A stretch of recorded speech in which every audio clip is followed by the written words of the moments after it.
আসসালামু আলাইকুম। কেমন আছেন সবাই? আই হোপ যে আপনারা সবাই ভালো আছেন। আবার অনেকে হয়তোবা তার সন্তান বা তার ভাই, তার বাবা, তার ফুফা, দুলাভাই, অনেক মানুষ স্বজন হারানোর শোকে শোকার্ত আছেন। তো আমি চাইবো যে আপনারা আপনাদের শোক কাটিয়ে স্বাভাবিক জীবনে ফিরে আসুন। যে চলে গেছে সে আর কখনো ফিরে আসবে না, কারণ সে শুধুমাত্র আল্লাহর ডাকে সাড়া দিয়ে চলে গেছে। তো আমার ভিডিওটা যেখান থেকেই দেখছেন না কেন, যারা ফেসবুক পেজ থেকে দেখবেন তারা অবশ্যই ফেসবুক পেজটা ফলো করবেন, আর যারা ইউটিউব চ্যানেল থেকে দেখবেন তারা অবশ্যই ইউটিউব চ্যানেলটা সাবস্ক্রাইব করে রাখবেন, যাতে করে আপনারা এমন ইনফরমেটিভ ভিডিও আরও বেশি পেতে পারেন এবং যারা রেগুলার আমার সাথে থাকতে পারেন এবং এমন ইনফরমেটিভ ভিডিও আপনাদের সামনে চলে যায়, সেজন্য ফলো এবং সাবস্ক্রাইব করে রাখবেন। তো আমি আজকে আপনাদেরকে আরও ইম্পর্ট্যান্ট একটা ইনফরমেশন দিতে আসলাম, যেটা আপনাদের মনেও ঘুরপাক খাবে, আমার মনেও ঘুরপাক খাচ্ছে, কিন্তু আমি হয়তো এভাবে আপনাদের সামনে তুলে ধরতে পারিনি। তবে এখন তুলে ধরছি শুধুমাত্র একটাই কারণে, আপনাদের জনসচেতনতা তৈরির জন্য, আপনারা যাতে সচেতন হতে পারেন সেজন্য, আপনাদেরকে যাতে কেউ বোকা বানাতে না পারে সেজন্য, আপনাদের সাথে যাতে কোনো মানুষ দুর্নীতি করতে পারে না বা আপনাদেরকে একদমই গভীরে বা গর্তে ফেলে দিতে না পারে, সেজন্য আমি খুব ইনফরমেটিভ একটা ভিডিও আপনাদের সামনে বানাতে যাচ্ছি। আই হোপ যে ভিডিওটা সবাই দেখবেন, লাইক, কমেন্টস এবং শেয়ার করবেন, কেউ ছেড়ে যাবেন না। ভিডিওটা ফুল দেখলে অনেক ভালো লাগবে। আচ্ছা, আপনাদের মাথায় কি কখনো একটা জিনিস ঘুরপাক খায়নি? এই দুর্নীতি দমন কমিশন বলে আমাদের দেশে একটা সেক্টর আছে, যে সেক্টরের কাজ হচ্ছে মানুষের দুর্নীতিকে দমন করানো, মানুষের দুর্নীতিকে দমানো, মানুষ যাতে দুর্নীতি না করতে পারে সেই জন্য তাকে সাজা দেওয়া, বা তার দুর্নীতি কী কারণে হচ্ছে, কী জন্য হচ্ছে, সেই দুর্নীতি যাতে আর না হয় সেই ব্যবস্থা করা। তো আপনারা সবাই জানেন যে আমাদের দেশে দুর্নীতি দমন কমিশন দুদক আছে। তো দুদকের প্রধান কাজ হচ্ছে দুর্নীতিকে দমন করা, মানে দুর্নীতিকে শেষ করে দেওয়া।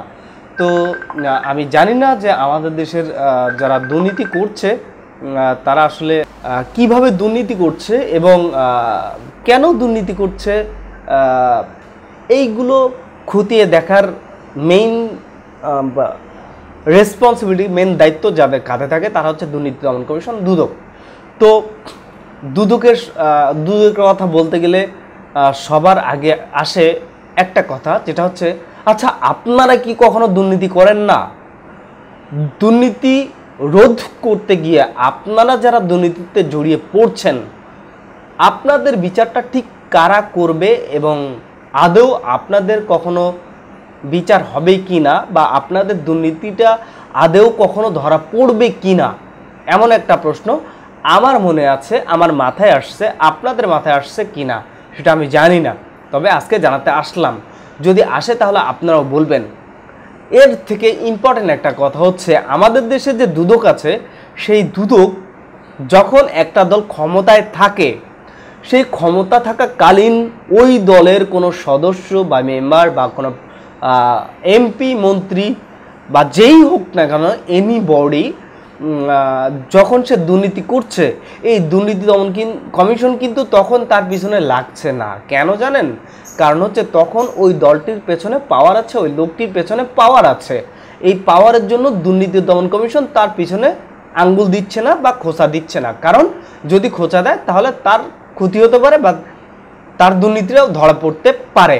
এখন কথা হচ্ছে, যখনই ওই দুর্নীতিবাজ মানুষটার ক্ষমতা না থাকে, পাওয়ার না থাকে, তখনই দুদক ঠিক ওই মানুষটার পিছনে কাঠি দেওয়া শুরু করে, তাকে লাড়াচাড়া দেওয়া শুরু করে।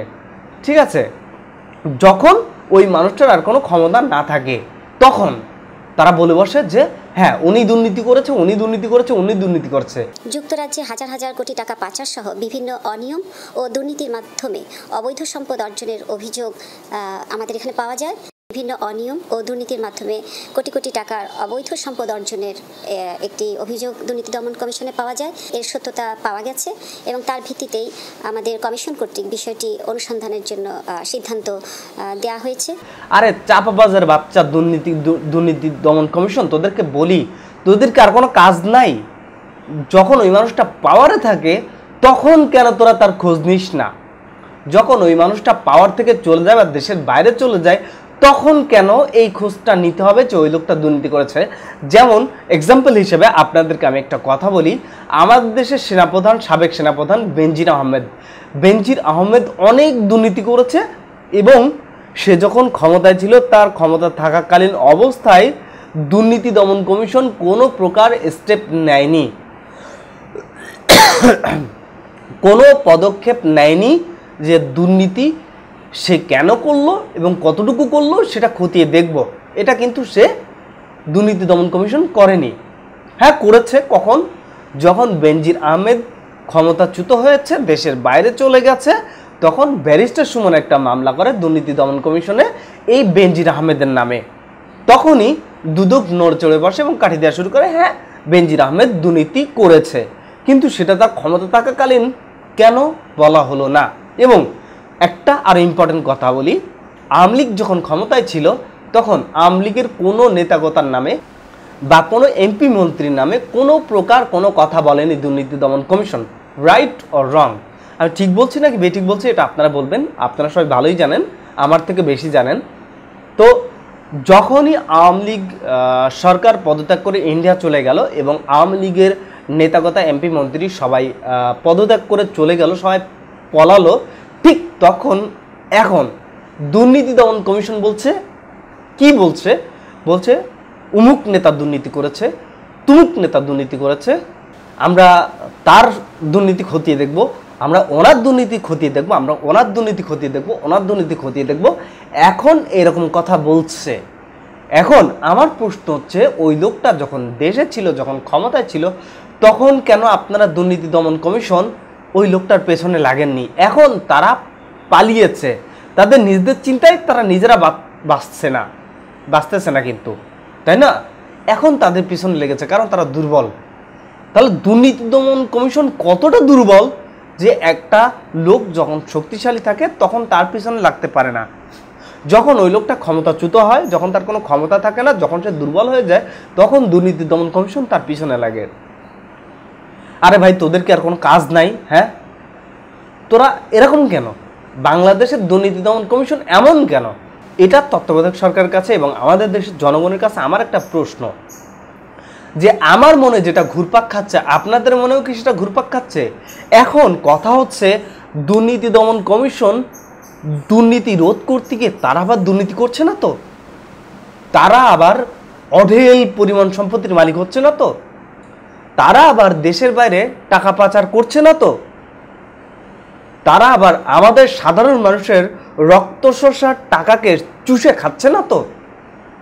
এমন প্রশ্ন আমার মনে, আপনাদের মনেও কি একই প্রশ্ন? যদি সেটা হয় তাহলে আপনারা বলুন যে দুর্নীতি দমন কমিশনের কাজটা আসলে কি এবং আমাদের দেশের দুর্নীতি দমন কমিশনটা আদৌ প্রয়োজন আছে কি না?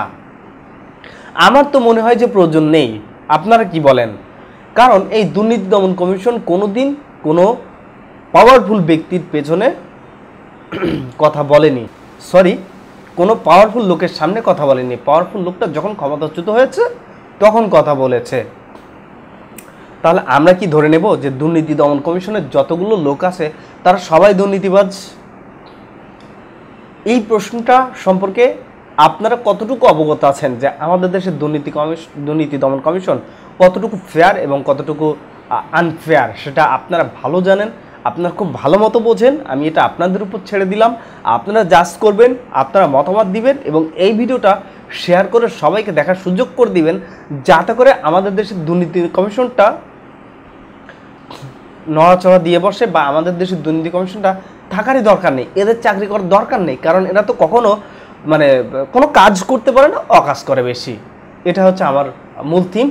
এই কথাটা চিন্তা করে আমি একটা ভিডিও আপনাদের সামনে বানাতে আসলাম এবং বানিয়ে আপনাদের সামনে ছেড়ে দিলাম। আপনাদের ব্যাপার, আপনারা ভিডিওটা কিভাবে নেবেন। তবে ভিডিওটা অবশ্যই সবাই লাইক, কমেন্টস এবং শেয়ার করবেন। আর আমি হয়তোবা পরবর্তীতে আরেকটা ইনফরমেশন নিয়ে আপনাদের সামনে আসবো। তত সময় সবাই ভালো থাকবেন, সুস্থ থাকবেন, আমার জন্য দোয়া করবেন যেন এমন সুন্দর সুন্দর ভিডিও আমি আপনাদেরকে উপহার দিতে পারি, যেন এমন সুন্দর সুন্দর ভিডিও আপনাদের জন্য আমি রেগুলার বানাতে পারি। আই হোপ যে আপনারা সবাই বুঝতে পেরেছেন। তত সময় সবাই ভালো থাকবেন, সুস্থ থাকবেন আর আমার জন্য দোয়া করবেন। দেখা হবে আরেকটা ভিডিওতে। আসসালামু আলাইকুম।